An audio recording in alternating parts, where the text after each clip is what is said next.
Então, boa noite, pessoal. Espero que estejam todos bem.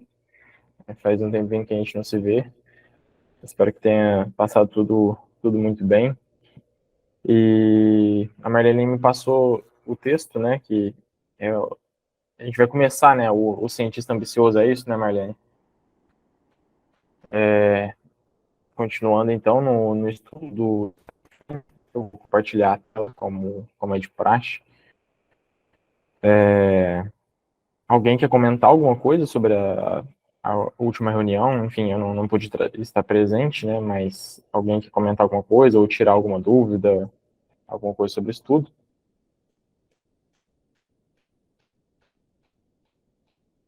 Imagino que não. Então, acho que As últimas foi. lições, Vitor, que nós estudamos na sua ausência foram muito, bom, sempre são muito interessantes, mas parece que esses últimos textos têm sido mais interessantes ainda, tocado o coração. Pelo menos foi o que nós comentamos, os colegas aí depois podem colaborar também, mas muito interessante. Cada uma mais interessante que a outra. Realmente, os textos, eles. Acho que a gente tem a impressão que eles só melhoram, né? Mas eles são realmente muito bons. Uma qualidade moral, de conhecimento moral, e algumas vezes de conhecimentos técnicos sobre o espiritismo, eles são grandes, né, muito presentes, mas principalmente nos aspectos morais, aqui nessa obra em específico, pelo menos nessa parte. Ana? Então, e a última foi do senhor Letil, né? Que morreu de uma morte tão trágica, uma explosão de verniz, né? E ele morreu queimado, soltando as carnes dos ossos, uma morte muito trágica, muito difícil. Mas depois ele, evocado, confessa que foi um juiz inquisidor, né? Então, quanta gente por ele não foi condenada a morrer na fogueira? Aí ele optou pela lei de Talião, de ser ferido com o mesmo ferro que ele feriu, né? Por opção dele, não por castigo divino, por escolha dele. Ele escolheu essa prova para poder ressarcir os seus débitos mais rápido, né? De forma mais rápida. E é assim que nós caminhamos, é assim que caminha a humanidade, né?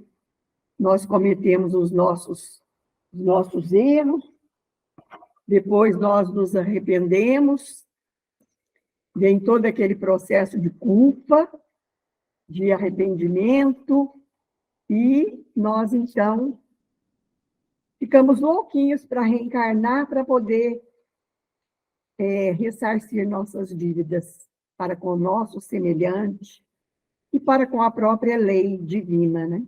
Então, essas lições têm sido de grande valia para nós, para a gente refletir bastante como é que a gente deve viver a vida, né? Eu acho que a importância do estudo está aí, né? Dessas lições, desses depoimentos, desses espíritos que nos levam à reflexão e pensar bem antes de darmos os nossos passos apressadamente. Perfeito, Ana. O principal lição, como eu disse, parece ser a de cunho moral, né? Frequentemente é isso que a gente consegue tirar assim, de maior valor. Em alguns estudos, a gente consegue também perceber algumas questões técnicas, às vezes no que dizem respeito a leis divinas, etc. Mas essas de caráter moral são as mais presentes aqui nessa parte do livro. Na primeira parte, a gente viu bastante questões mais técnicas, né, de funcionamento do Código Penal da Vida Futura, como que funciona a lei de Deus, que foi muito valioso também. Então, todos os dois aspectos são muito importantes, mas eu sinto esse aspecto moral, ele tem um valor de ele toca assim e mexe com o coração de fato, né? Porque nos inspira. Né? O conhecimento técnico ele serve mais no sentido intelectual, de entendimento do funcionamento das leis. Mas esse conhecimento moral ele toca o coração do homem, inspira o homem a se melhorar, etc. Então tem um valor imensurável. Então acho que a gente pode começar na leitura de hoje. Marlene, você faz a leitura para nós, por favor? Aí, a hora que você quiser que eu pare, tá? Um cientista ambicioso. A senhora B. de Bordeaux não sofreu as pungentes angústias da miséria, mas foi toda a vida uma Marte de dores físicas pelas incontáveis doenças graves de que foi acometida durante 70 anos, desde a idade de 5 meses, e que quase todo ano a puseram à porta do túmulo. Foi envenenada 3 vezes pelos ensaios feitos nela pela ciência incerta, e seu temperamento arruinado pelos remédios, tanto quanto pelas doenças. Deixou-a até o fim dos seus dias, vítima de intoleráveis sofrimentos que nada podia calmar. Sua filha, espírita cristã e médium, pedia a Deus nas suas preces para aliviar suas cruéis provações. Mas seu guia espiritual lhe disse para pedir simplesmente para ela a suportar com paciência e resignação, e ditou-lhe as instruções seguintes. Tudo tem sua razão de ser na existência humana. Não há um único dos sofrimentos que causastes que não encontre um eco nos sofrimentos que suportais. Nenhum de vossos excessos que não encontre um contrapeso em uma de vossas privações. Nenhuma lágrima cai de vossos olhos sem ter de lavar uma falta, às vezes um crime. Aguentai, então, com paciência e resignação vossas dores físicas ou morais, por mais cruéis que vos pareçam. E pensai no cultivador cujos membros pendem de cansaço, mas que continua sua obra sem se deter, pois tem sempre diante dele as espigas douradas que serão os frutos de sua perseverança. Tal é o destino do infeliz que sofre na vossa terra, a aspiração para a felicidade, que deve ser o fruto de sua paciência, torná-lo-á forte contra as dores passageiras da humanidade. Assim como ocorre com tua mãe, cada dor que ela aceita como uma expiação é uma mancha apagada do seu passado. E quanto mais cedo todas as manchas forem apagadas, mais cedo ela será feliz. Somente a falta de resignação torna o sofrimento estéril, pois então as provas deverão recomeçar. Portanto, o que é mais útil para ela é a coragem e a submissão. É o que é preciso pedir a Deus e aos bons espíritos que lhe concedam. Vamos comentar essa primeira parte. Muito interessante, né, pessoal? Como que cada sofrimento, que é o que o próprio guia espiritual diz, tem um eco, muitas vezes, em algum sofrimento que nós causamos. Não necessariamente todos, é claro, né, porque a gente sabe que existem as expiações e as provas. Né? As provas são os sofrimentos que nós passamos a fim de evoluirmos, enquanto as expiações são os sofrimentos que nós passamos a fim de resgatarmos erros cometidos no passado.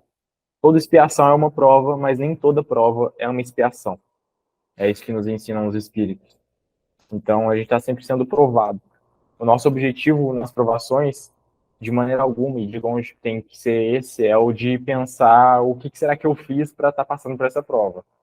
Em nenhum momento isso tem que tocar o horizonte das nossas mentes. Isso não nos importa. A origem do erro que causou o nosso atual sofrimento pouco nos importa. O que importa é a maneira que lidamos com o sofrimento que sentimos nesse momento, nessa encarnação. A forma que lidamos com isso.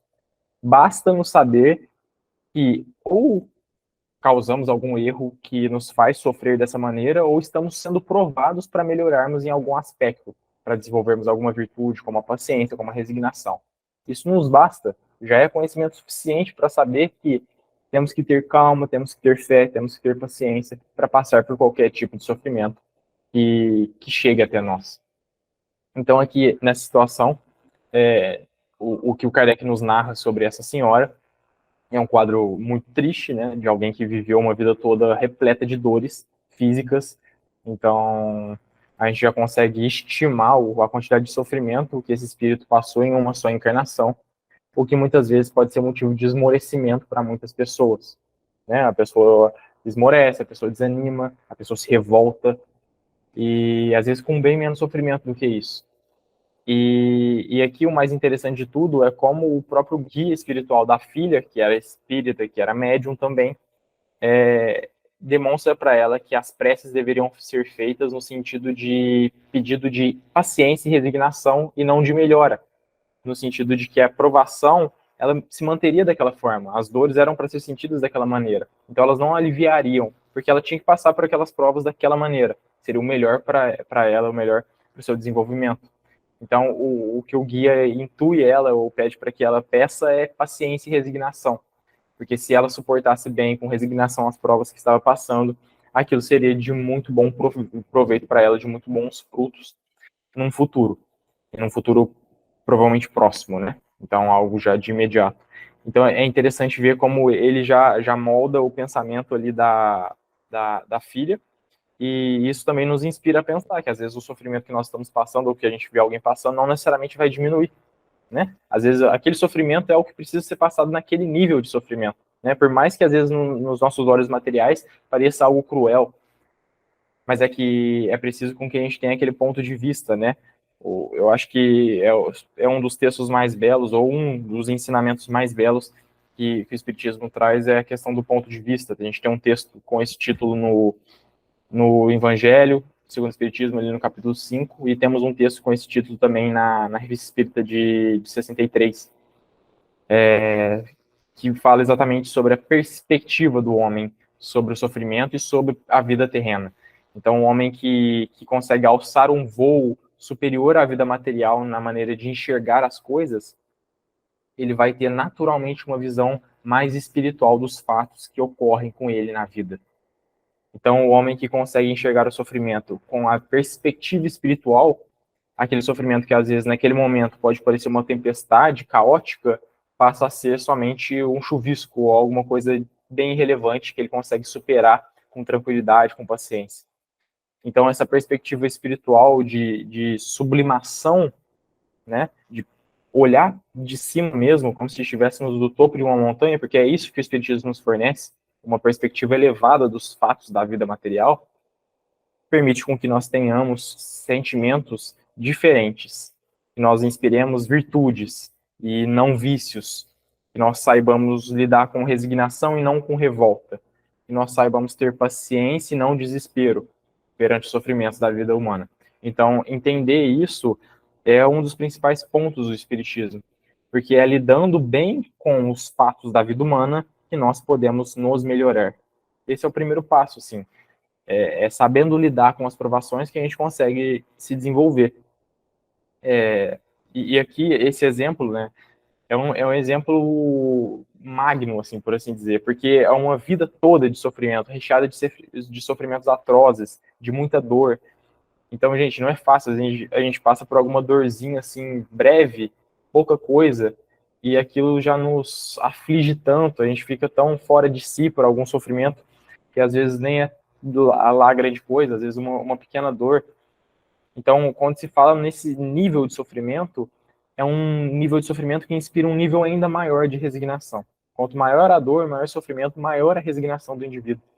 Só que o mais bonito de tudo é perceber que, a partir do momento que a pessoa se imbui ali daquele sentimento, que está imbuída da resignação, aquele sofrimento ele já não tem o mesmo peso. O fardo já não é mais o mesmo, né? Então o fardo se torna leve, porque a perspectiva se torna outra. Então aquilo que parecia grande já não é mais tão grande assim. E eu acho que a analogia simples, que até os próprios espíritos fazem, é como se a gente mudasse a perspectiva de uma criança para a perspectiva de um adulto sobre os fatos que a criança vive. É mais ou menos o que acontece com a gente, né? Às vezes a criança está ali e alguma coisa que acontece, uma coisa que aos olhos de nós, adultos, quando encaramos aquela criança pequenina que se aborrece com um pequeno fato, por exemplo, um brinquedo seu quebra, né? E aquela criança se desespera, né? E chora muito, e sente muita dor, né, naquele fato, né? Parece que é o fim do mundo. E o adulto olha aquilo de uma maneira até engraçada, né? Porque sabe que é pouca coisa em comparação com a vida, com a grandeza da vida. Mas a criança ainda não consegue ter aquela perspectiva. Da mesma maneira é o que ocorre com nós encarnados e com os espíritos superiores que estão desencarnados e conseguem ver ali a perspectiva da vida espiritual. Então, quando a gente consegue ter essa mudança de ponto de vista, de olhar, as coisas se tornam muito mais leves. Aquilo que parecia muito difícil, muito pesado, se torna muito mais suave, muito mais tranquilo. Gente, assim, o maior trunfo do espiritismo, na minha perspectiva, é esse, assim. Eu acho que é um dos primeiros passos que o espírita tem que se dedicar e se esforçar a atingir essa mudança de perspectiva. Porque a partir do momento que você consegue mudar a forma de encarar a vida, você consegue mudar as próprias atitudes, né? Então, nós somos naturalmente o reflexo dos nossos pensamentos. Então, se a gente consegue mudar os nossos pensamentos, nós mudamos naturalmente quem nós somos aos poucos. Mudamos as nossas falas, as nossas atitudes. Então, é importante que primeiro mudemos o pensamento, e que se mudamos o pensamento com essa perspectiva, aquilo se torna outra coisa, né? Eu tenho até um exemplo que aconteceu comigo esses dias, e olha como o espiritismo é inspirador, né? Talvez se eu não tivesse o espiritismo, teria reagido de outra maneira com uma situação que me foi adversa. Infelizmente nem cheguei a contar para vocês, né? Mas agora eu estou trabalhando num café aqui em Florianópolis e tem sido muito agradável, assim, tem sido uma experiência diferente, tanto com atendimento ao público, mas também tenho trabalhado na parte do café ali, como barista.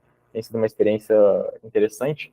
E esses tempos para trás, há umas 2 semanas mais ou menos, eu fui levar um café até um senhor, e ele ficou muito satisfeito com o café, porque ele esperava outra coisa, e ele foi extremamente grosseiro comigo, assim.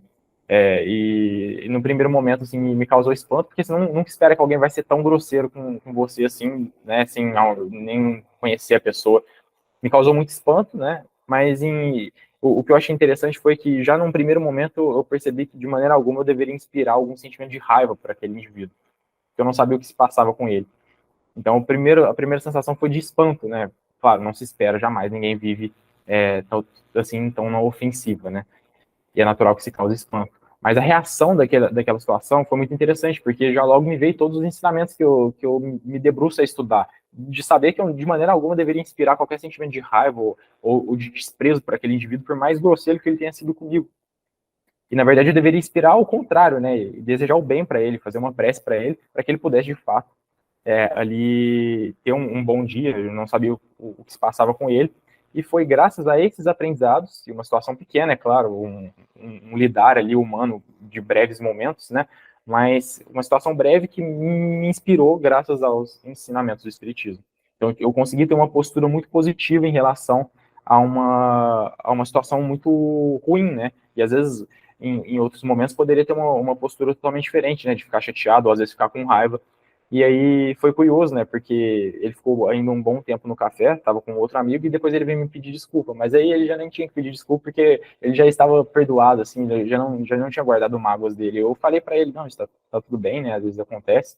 E foi interessante, porque se eu tivesse alimentado outro tipo de sentimento, um sentimento de raiva, talvez naquele momento que ele viesse me pedir desculpas, eu teria um sentimento de envergonhamento, né? De saber que ele teve a humildade de se desculpar, e eu ali remoendo ainda aquele sentimento, né? Mas é interessante porque isso é muito dito dentro da filosofia grega, uma filosofia grega conhecida como o estoicismo, que nós temos capacidade de lidar somente com aquilo que está em nossa mente, a forma que reagimos às situações. Mas nós não podemos controlar as situações em si. Eu não posso controlar como as pessoas agem, eu não posso controlar como os fatos se dão na minha vida, mas eu posso controlar como eu vou reagir em cima deles, a partir deles. E se eu, que tenho pouco domínio sobre a vida, o pouco domínio que tenho é de mim mesmo, se eu abro mão disso, se eu deixo com que os fatos ditem o que eu devo fazer, o que eu devo deixar de fazer, ou como eu devo reagir, se eu reajo de maneira espontânea, assim, ruim, com os fatos que chegam até mim, eu estou abrindo mão do pouco domínio que tenho. Então, se é esse domínio que tenho, se é o domínio sobre mim, sobre as minhas perspectivas, as minhas palavras, as minhas ações, eu não posso abrir mão desse pouco domínio. É dele que tem que fazer um bom usufruto, né? E saber lidar com os fatos que chegam até mim, porque os fatos eu não posso mudar, mas eu posso mudar a maneira de encará-los.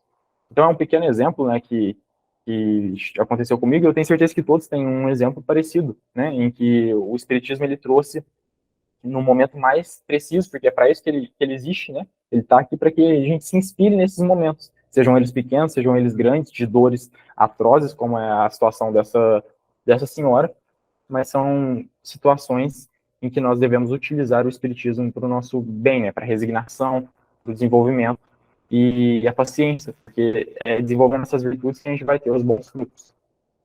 Né? Acabei falando demais, mas eu vou abrir para vocês. Se alguém quiser falar alguma coisa, fazer alguma pergunta, podem ficar à vontade. Pode falar, Ana. Então, você agiu da maneira correta, né? Porque a, a grosseria dele não encontrou ressonância em você. E é essa ressonância que nós temos que evitar, né? Não vibrar naquela mesma faixa. Porque quando você vibra, aí você recebe aquele impacto pior, né? Aquele choque de retorno. O bumerangue, como dizia meu pai. Você solta e volta, né? E bate no seu próprio peito. Então, você agiu da maneira correta, gente. É assim que a gente tem, mas nem sempre a gente está assim preparado. Infelizmente, né? Às vezes a gente deixa o ego gritar na frente, passar na frente, gritar mais alto, e acaba entrando em ressonância, em sintonia com essas vibrações deletérias que partem de outras pessoas e que às vezes nós não conseguimos lidar com isso, né? Mas nós estamos aí, vamos aprender, né? Mas o que eu quero falar aqui, eu vou falar um pouco de mim, como sempre, eu nunca deixo de falar, acho que eu falo demais, mas a situação, a condição dessa senhora B coincide em alguns pontos com a minha. Até os anos, né? 70 anos, eu já fiz 78 anos ontem, então algumas vezes eu estive às portas do túmulo como ela. Inclusive, aos 17 anos, passei por uma experiência de quase morte.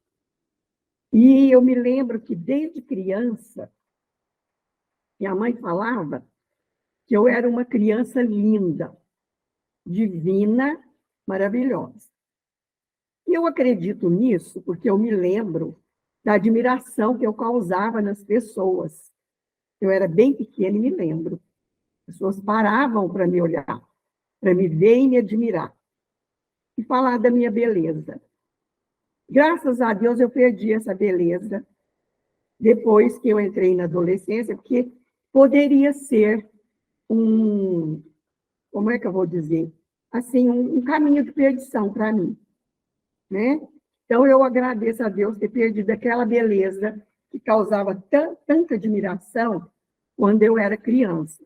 Eu me lembro, Marlene, que a Cida, tua tia do Tonho, ela era bem mais velha que eu, né? Então, ela me pegava, ela gostava muito de mim, e ela me pegava para passear toda tarde. E ela me conduzia pela mão, passeando lá por Cristais. E eu lembro todo mundo admirando a minha beleza, né? E ela gostava de passear comigo. Todas as tardes ela me pegava lá em casa e ia dar uma volta comigo. Eu não esqueço disso. Mas é isso aí, olha. Então, mas aí eu me lembro que sempre doentinha, sempre, tá? E eu me comparo a um cachorrinho, porque o cachorrinho, quando ele sente mal, ele vai lá na plantinha, né? E ele come um capinzinho, ele come uma ervinha para ele se curar. E eu já ia no hortelã. Eu me sentia mal, eu já ia lá no quintal, pegava umas folhinhas de hortelã, cheirava, às vezes me dava umas tonturas, bem pequenininha. e eu cheirava aquela hortelã, tudo aquilo passava, certamente era algum verme, né? Que provocava isso. Não sei. Então, eu sempre assim, doentinha, e por algumas vezes passei pelas portas do túmulo e vim ter essa experiência dessa dor física agora, né? Desse herpes do trigêmeo, que é uma dor terrível, a pior dor do mundo, e seus médicos que dizem para mim. E é mesmo. Eu nunca vi dor igual, dor de parto, dor de dente, dor de ouvido, tudo eu já tive. Mas dor igual a essa, precisa ter, eu falo que precisa ter fibra. Quem tem essa dor? Se não tiver fibra, faz alguma besteira. Certo? Nos momentos de crise. Tal é o impacto que a dor causa no organismo da gente. Mas tudo bem. Então, o que eu queria falar é dessa coincidência aí. Então, eu vejo o seguinte, um espírito muito devedor, que quer, de qualquer forma, né, consciente ou inconscientemente, ressarcir essas dívidas que eu devo ter com a lei divina. Só pode, porque não tem explicação, certo? E a gente vai caminhando, né? Eu estava falando com uma amiga agora mesmo. A gente vai procurando ser feliz na medida do possível, né? Aproveitar esses momentos agora, ó. Os momentos aqui são momentos de felicidade para nós. Estamos aqui envolvidos com estudo, vendo casos semelhantes, né, aos nossos, e eu espero que tudo isso me sirva de alguma coisa, porque se não servir também eu estou perdido. Era isso que eu queria falar. Muito bom, Ana. Muito bom. Só antes de passar para a Nair, né, o que você falou é exatamente isso. Eu citei um exemplo em que eu tive uma boa atitude, né, mas se eu quisesse, eu poderia citar vários em que eu errei. Da mesma maneira, em situações até mais fáceis de acertar, eu errei. Então, é interessante, né? A gente tem um exemplo aí, claro, que aconteceu aí com pessoas que nós conhecemos, que foi a Eunice, né? Então, a Eunice que perdeu o marido e teve uma postura de resignação, assim, admirável, eu diria, assim. São pessoas como essas que a gente tem que se admirar, porque são situações difíceis como essa, talvez um do tipo de situações mais difíceis que o homem pode encarar enquanto encarnado, que é a perda de um ente querido tão próximo e ter uma postura tão resignada graças ao espiritismo. Então são esses exemplos que devem nos inspirar, né? A gente está aprendendo tanto com os acertos como com os erros alheios e com os nossos próprios. Então é muito interessante. Nair? Seu microfone está fechado. Falar sobre a paciência e resignação. Eu acho muito importante em nossas vidas, porque a pessoa que é paciente e resignada, atravessa aquela dor física, aquela dor espiritual, aquela dor íntima, e a gente resignada, a gente se torna alegre e feliz ao mesmo tempo. A pessoa resignada, ela está sempre com um sorriso na boca, nos lábios.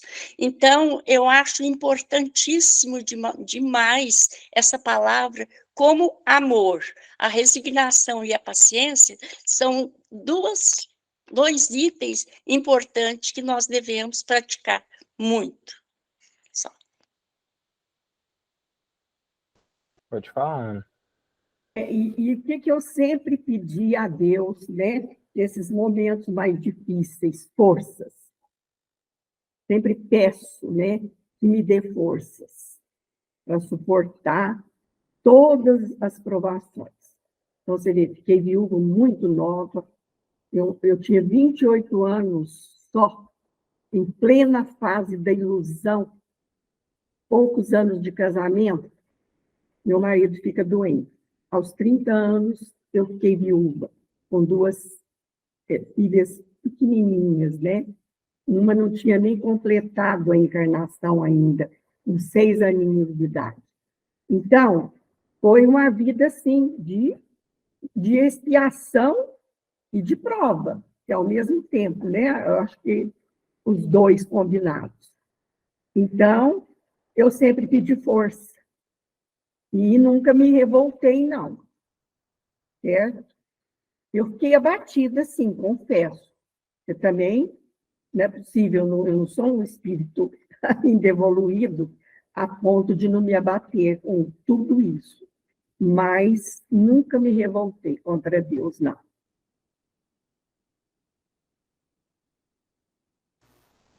É interessante, Ana.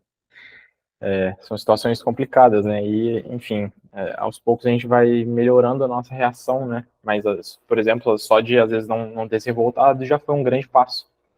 A gente não sabe como foi em vidas passadas, né? Às vezes a revolta era comum e agora já não é mais. Então é interessante a gente perceber também os avanços que nós fazemos. Vou até pegar aqui que está mais fácil no celular. Eu recebi um texto hoje muito bom, assim, falando sobre os espíritas, né?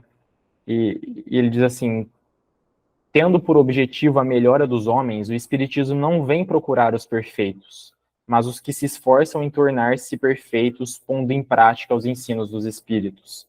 O verdadeiro espírita não é o que alcançou a meta, mas o que seriamente quer atingi-la.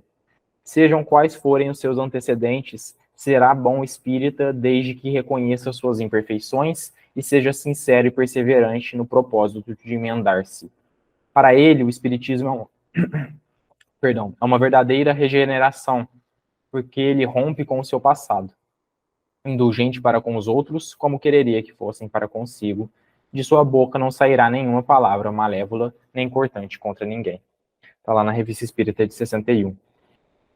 Muito interessante, né? Porque o espiritismo ele não vem para os perfeitos, assim como Jesus falava, né? Que não vinha para os sãos, mas para os doentes.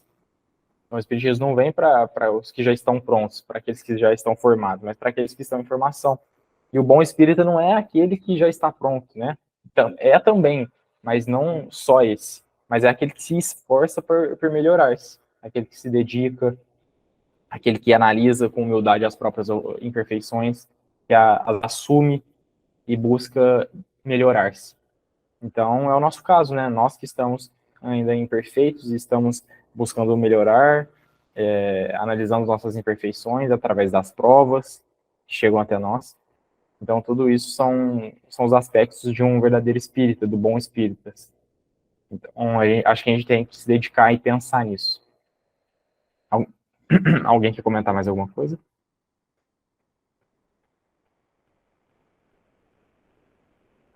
Não. Então, acho que a gente pode prosseguir na leitura.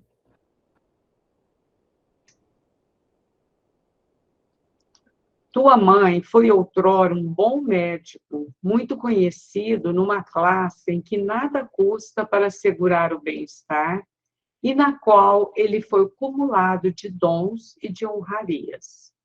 Ambicioso por glória e riquezas, querendo alcançar o apogeu da ciência, não em vista de aliviar seus irmãos, pois não era filantropo, mas em vista de aumentar sua reputação e, por conseguinte, sua clientela. Nada lhe custou para levar a bom fim seus estudos. A mãe era martirizada em seu leito de sofrimento, porque ele previa um estudo nas convulsões que provocava. A criança era submetida às experiências que deviam dar-lhe a chave de certos fenômenos. O velho via apressar seu fim. O homem vigoroso sentia-se enfraquecido pelos experimentos que deviam constatar a ação de tal ou qual beberagem. E todas essas experiências eram tentadas no desgraçado sem desconfiança. A satisfação da cupidez e do orgulho, a sede de orgulho e de reputação, tais foram os motivos de sua caridade, de sua conduta. Foram precisos séculos e terríveis provas para tomar esse espírito orgulhoso e ambicioso. Depois, o arrependimento começou sua obra de regeneração e a reparação está terminando, pois as provas desta última existência são brandas, perto das que ele aguentou. Portanto, coragem se a pena foi longa e cruel. A recompensa concedida à paciência, à resignação e à humildade será grande. Coragem, vós todos que sofreis. Pensai no pouco tempo que dura vossa existência material. Pensai nas alegrias da eternidade. Chamai a vós a esperança, esta amiga devotada de todo o coração sofredor. Chamai a vós a fé, irmã da esperança, a fé que vos mostra o céu, onde a esperança vos faz penetrar antes do tempo. Chamai também a vós esses amigos que o Senhor vos dá, que vos rodeiam, vos apoiam e vos amam, e cuja constante solicitude vos leva de volta àquele que havíeis ofendido ao transgredir as suas leis. Observação. Após a morte, Senhora B. deu, quer a sua filha, quer a Sociedade Espírita de Paris, comunicações em que se refletem as mais eminentes qualidades e em que ela confirma o que fora dito de seus antecedentes. Olha que interessante, né? Então, aqui é muito comum se ver, né? É natural, que nós estamos aqui encarnados com o véu do esquecimento. Então, é muito comum ver a revolta por não perceber os erros cometidos no passado, que podem ser as causas das aflições atuais. E aqui a gente vê um grande exemplo de alguém que fez tanto sofrer como sofria, né? E que não esmoreceu, que teve resignação e teve coragem, não se revoltou, e que poderia ter se revoltado, exatamente com esse tipo de justificativa, né? Uma frase que é muito comum, eu já ouvi algumas vezes, inclusive não gosto muito dela, que é: devo ter jogado muita pedra na cruz, né? Acho que todo mundo já ouviu, ou às vezes até tenha dito essa frase alguma vez. E por que eu não gosto muito dela? Porque, de fato, se a gente tiver jogado alguma vez pedra na cruz, a gente não merecia passar por algum tipo de sofrimento, algum tipo de provação a fim de nos melhorar, né? Então, talvez jogar pedra na cruz tenha sido um fato que nos exige hoje em dia passar por uma provação bem grande, né? Então, é um tipo de revolta, né? Quando se diz dessa maneira, ou pelo menos da maneira como eu vejo quando essa frase é dita, né? É quase como uma blasfêmia, por assim dizer. Mas é entender com resignação esses fatos, né? Foi o que a Nair falou com tanta excelência. A resignação, a paciência são essas virtudes que são essenciais para a vida humana. Porque a gente passa por muito sofrimento durante toda a vida. São poucas as pessoas que não passam por muitos sofrimentos, né? Aquelas que têm, às vezes, uma vida mais tranquila, tanto no sentido material como nas relações. Às vezes a pessoa vive uma vida bem serena, com poucas dores, mas com exceção desses casos, a gente sempre passa por algum tipo de provação, né? Seja na perda de alguém, seja em alguma doença, seja em algum sofrimento moral, algum sofrimento físico, em todos os sentidos, né? Tanto numa questão financeira, algum familiar doente ou algo do tipo. A vida está repleta de sofrimento. Todos nós sabemos inúmeros casos e jeitos de sofrimento que existem. Então, a resignação e a paciência são essas virtudes essenciais para a vida humana, porque elas, de fato, fazem com que nós encaremos com tranquilidade essas dificuldades que chegam até nós. Sem elas, a gente está muito propenso a revoltar, a gente está muito propenso a reclamar, a gente está muito propenso a insistir no erro que nos fez cair, que nos fez falir em outros momentos. Então, quando a gente está imbuído desses sentimentos, quando a gente consegue nos resignar perante o sofrimento, a gente não só está nos melhorando, não só está garantindo para nós um bom fruto na vida espiritual, na vida futura, como nós também estamos inspirando outras pessoas, né? É natural que assim seja. Um exemplo que eu já citei aqui inúmeras vezes, que é o Jerônimo, né? O gigante deitado. E, assim, é um grande exemplo de alguém que passou uma vida de um sofrimento intenso, né, que sofreu como poucas pessoas sofreram na Terra, né, e passou por uma doença muito triste durante uma encarnação toda, e foi uma pessoa, assim, ímpar, né, um grande ser humano, virtuoso, não deixou se abater e, pelo contrário, teve uma postura extremamente ativa, né, não só enfrentou a doença, como também se dedicou a espalhar tudo que ele aprendeu com o espiritismo através de palestras, apesar da sua dificuldade física, se dedicou e, enfim, foi uma inspiração, né? Eu já comentei algumas vezes, as pessoas saíam de longe no Brasil para ir até ele só para conversar com ele. pensa, é um nível de inspiração, né? A gente quer estar próximo de pessoas que inspiram, é natural, porque a gente se sente inspirado também e quer estar ali no convívio diário com essas pessoas. Então, não só nos é positivo uma postura resignada, mas é positivo para aqueles que nos cercam, né? A gente inspira. É o que a Ana falou também. A gente quebra muitas vezes, quando essas situações acontecem, a gente quebra uma onda de erros.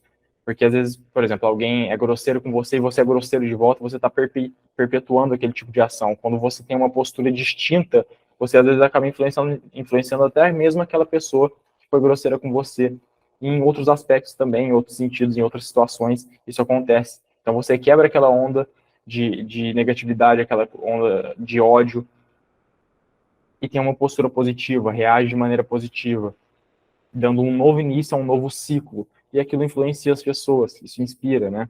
As pessoas observam aquilo, às vezes até se assombram, né? Mas como que pode ter esse tipo de reação, né? Foi o que a Eunice falou, inclusive, né? Ela estava relatando, né?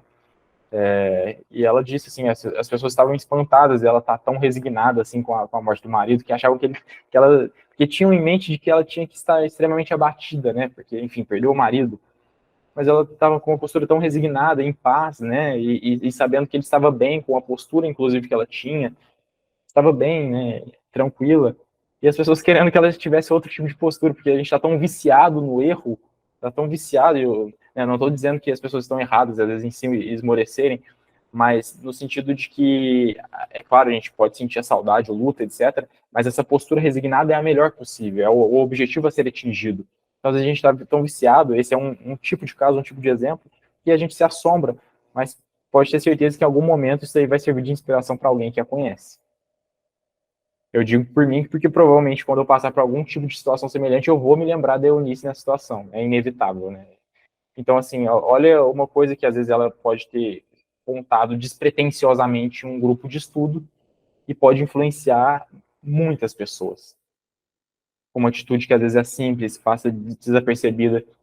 Por isso que eu gosto de dizer aqui para vocês que as pessoas, as virtuosas anônimas, são as pessoas que mais existem, né? Quando a gente fala em virtude, a gente quer logo pensar em Francis de Assis, a gente quer pensar em Chico Xavier, a gente quer pensar em figuras célebres que exalaram virtude. Essas são grandes exemplos, é claro, mas as que mais existem são as virtuosas anônimas, aquelas que estão ao nosso lado que nós não percebemos, aquelas que dão exemplo diário e a gente às vezes nem se toca, que são pessoas virtuosas, são as que mais tem, gente. A minoria que fica famosa e que fica conhecida por ser virtuosa ou por ter atitude de caridade expostas, mas a maioria de nós estamos fadados a ter uma postura de virtude anônima mesmo. É a minoria de nós que às vezes vai ter um tipo de celebridade, de fama, né? Eu não estou falando a fama pela fama, mas a fama naturalmente, porque causa assombro, né? Uma virtude bem praticada. É a minoria, a maioria de nós vamos estar ali no círculo da virtude anônima, do dia a dia, da caridade, da paciência do dia a dia, né? Daquela vida, às vezes, quietinha ali no canto, que ninguém repara, mas que é a virtude que Deus está vendo o tempo todo. Né? Porque o que importa é aos olhos de Deus, e não aos olhos dos homens. Então é interessante perceber como esse tipo de postura, esse tipo de paciência, de resignação, ela vai ser inspiradora tanto para nós como para os outros. Verinha? Então, você mencionou a vida do Jerônimo aí, e eu acabei de ler um romance que eu peguei lá no Luz e Amor, está no carro para eu devolver, porque eu estou sempre lendo, que a biblioteca, para mim, Marleninha, é fantástica. E olha que eu já li coisa de lá. E o que aconteceu? Esse romance chama Asas da Liberdade, escrita por Célia Xavier Camargo, pelo espírito Jerônimo Mendonça. Ele foi muito mal, ele passou, ele, assim, nas aquisições, o que ele fez, quanta gente ele mandou matar, as maldades que ele fez. E eu jamais imaginei, e no final ele se revela como Jerônimo e conta a vida dele, um final fantástico. Inclusive, tem até a foto dele acamado e tudo mais, sabe? E assim, achei fantástico esse. Foi muito triste, porque foi muita maldade durante o romance, mas no final eu tive a oportunidade de conhecer o Jerônimo Mendonça, e ele ainda colocou no final que, depois de várias encarnações, ele escolheu dessa forma, e conseguiu cumprir o que ele tinha prometido. Era isso. Olha que curioso, né? Então, é isso, né? Ele fez uma encarnação de uma marca, assim, inexprimível, porque ele marcou muita gente, né? Com a atitude dele, a forma com que ele soube lidar com a própria doença. E aí ele poderia, claro, ter falhado, ele estava propenso também a falhar, mas ele conseguiu agir da melhor maneira possível e lidar ali com resignação. E também mostra para nós, né, que não necessariamente porque você, a Ana até comentou isso no começo, né, não porque você praticou o mal ativamente, né, causou muito sofrimento, que você vai resgatar isso através de sofrimento. Às vezes tem outras maneiras de se reparar isso, a gente sabe disso, inclusive aqui no Céu e Inferno é algo que a gente tem visto frequentemente, mas ele escolheu esse tipo de prova, do sofrimento ali, né, existem outras maneiras também de se reparar, né, então não é porque a pessoa matou alguém que ela vai ser morta ou algo do tipo. Né? Existem os tipos de provas e aí vai da melhor maneira que o espírito achar e que, enfim, os espíritos superiores que acompanham ele também o aconselharem. Então, assim, vai ser o melhor para cada indivíduo. E às vezes nem sempre é da mesma maneira para cada um, para todos, né? Então, cada um vai ter uma maneira distinta de se provar e espiar os próprios erros. Isso vai de cada espírito. Ana? Não, é a dona Nair. A dona Nair A tinha... dona Nair eu- primeiro. É. Ela está na fila aí, faz É. tempo. Eu acho que a dona Nair só não tinha baixado a mão. Ou ela levantou de novo. Isso Não, mesmo. Ela Não, está com o braço não quero doendo. falar. Justamente, velho. Ah, tá. Ela não tinha baixado naquela hora. Tá tudo certo. Então tá certo. Então, agora ficou muito claro para mim, diante dessas lições, por que a dor é autopunição. A dor é a autopunição. De qualquer forma, ela é uma autopunição. Hoje a psicologia fala claramente sobre isso. A dor é a autopunição. Olha aí. Por quê? Nós escolhemos nos autopunir para ressarcir um delito, uma infração contra a lei que nós cometemos. Então, a dor é realmente uma autopunição. E você falou em jogar pedra na cruz. Eu creio que eu não apenas joguei pedra na cruz, mas enfiei a coroa na cabeça do Cristo. Porque cada fio de cabelo era, hoje eu já posso fazer isso, ó, era um espinho. Nem o vento ainda não pode, ter certas horas, bater aqui no meu cabelo e levantar. Tanto que dói. Então, parecia espinho. É isso, ó. Agora eu já posso. A dormência já está passando, apesar da dormência, doía demais. Isso aqui parecia um capacete. Quando eu punha a mão, eu não sentia o couro cabeludo, eu sentia um capacete aqui. Né?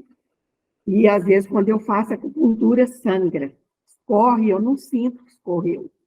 Terça-feira mesmo eu fiz, escorreu, veio até aqui no meu olho. É energia acumulada ali no nervo. Né? Então, na hora que tira a agulha, o sangue escorre. E é muito interessante tudo isso, né, gente? E ficou claro para mim por que a dor é a autopunição. E nós escolhemos nos autopunir. Queremos ser feridos. Optamos por ser feridos na mesma medida. Então, essa lei divina é interessante demais. E ela nos dá essa oportunidade de escolha, né? De escolhermos. O que é que nós queremos para nós? Como você disse, poderia ter optado por outras coisas, mas acabamos optando pela dor, devido ainda, eu creio, à nossa inferioridade, né? Mas nós vamos chegando lá, é assim, vivenciando essas, como é que eu vou dizer, essas aflições, né? E nós vamos conseguir chegar no ponto certo e ficarmos quites com a lei divina, e não agimos contra ela, como você fez. Você não alimentou aquela corrente do mal, tanto é que ele veio te pedir desculpa. Ele foi grosseiro, ele não recebeu o mesmo impacto de sua parte, e ele falou, poxa, rapaz, foi tão gentil comigo, né? Eu devo desculpas. Caiu em si e foi se desculpar com você. Então, é isso aí mesmo, é assim que a gente deve proceder, né? E nós vamos caminhando dessa forma, até a gente conseguir chegar no ponto certo. Perfeito, Ana. É isso aí. E deu o nosso horário, né? Passou rápido.